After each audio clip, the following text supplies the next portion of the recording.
जय जगन्नाथ सांग मैंने मु विश्वजित कम करे गाँव में। तो सांग मैंने आज हूँ रामनवमी आपण मैंने भल भाव जाथे। तो जय श्रीराम।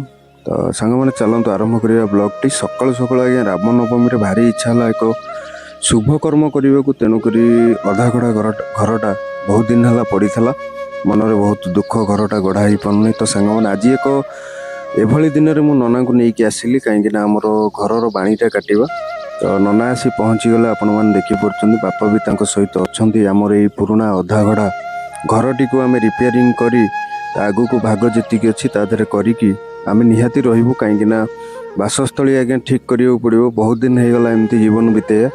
तो आज संकल्प नेली मु घर काम आज स्टार्ट करी। तेणुक नना आसी पहुँची गले। नना तांकर मपामपी करदे तांकर हिसाब पत्र करी कागज लिखिदे केउ दिन हम केमती हम।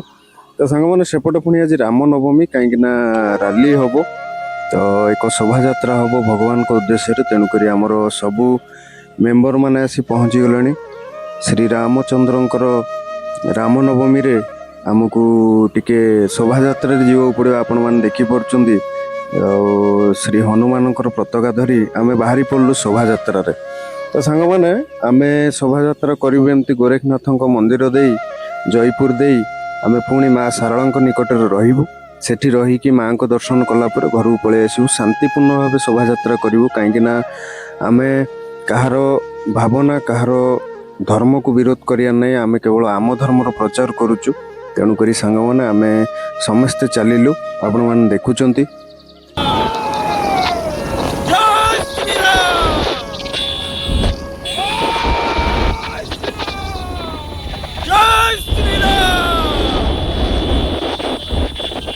तो सांग मैंने शोभा यात्रा सारी आसी पहुँची गलु आम जगतर राणी जगत जननी कल्याणमयी माँ सारला निकट में। सारला माँ को दर्शन कलापर बाहरिलु पुणी घर को। तो सांग मैंने आज ये रामनवमी आम भिडटी केमती लगिला आपण मैंने निहाती वीडियो गोटे लाइक करेंगे आम वीडियो को शेयर करेंगे।